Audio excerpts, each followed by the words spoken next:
Mercredi le 17 septembre 2025, la sagesse du jour, comme toujours, vous allez chercher vos cartes de lecteur et on met la pression au gouvernement à venir parce que c'est actuel, c'est fini. La sagesse du jour dit simplement ceci: quel que soit ce que vous faites dans la vie, mettez au cœur de vos activités la vertu et la morale. Oui, ça fait 2 fois que je change de sagesse du jour entre la grosse vidéo et la petite vidéo. C'est la même chose en fait. Dans la grosse vidéo, il simplement dit que si on vous donne un enseignement et que cet enseignement-là n'est pas axé sur la vertu et la morale, vous devez le rejeter. Donc, ça revient au même. Tout ce que vous faites dans votre vie, vous devez l'axer sur la vertu et la morale. Et je répète encore une fois, l'église n'apporte pas la vertu et la morale.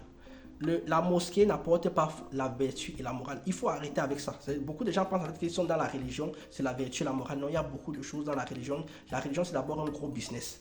Et à partir de là, ce n'est même plus la vertu et la morale. Comme je dis toujours, arrêtez de payer la dîme, arrêtez de donner les offrandes aux mosquées, aux églises, dans les synagogues, où vous voulez. Et regardez comment ça se passe.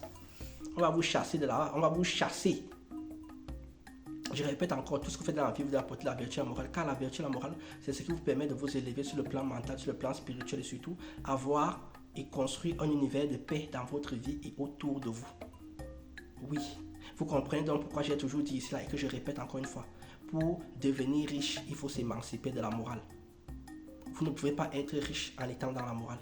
Parce qu'il y a une immoralité dans l'exploitation des autres. C'est comme ça que ça marche. Et c'est comme ça que ça évolue. Si vous essayez d'être un riche qui est dans la morale, vous allez tout perdre. Donc vous faites un choix. C'est comme ça que ça avance. C'est comme ça que ça marche. Donc je répète encore une fois et je vais encore le dire une fois.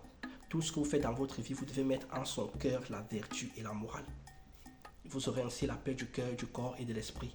Moins d'anxiété, moins de problèmes, une vie plus merveilleuse. Ça ne veut pas dire que vous allez fuir le combat et l'adversité parce que même dans la vertu et la morale, il faut apporter parfois le combat et l'adversité, la dureté aux autres. Je vous dis tchuss. Et n'oubliez pas que dans cette société, si la vertu et la morale sont vues comme des problèmes,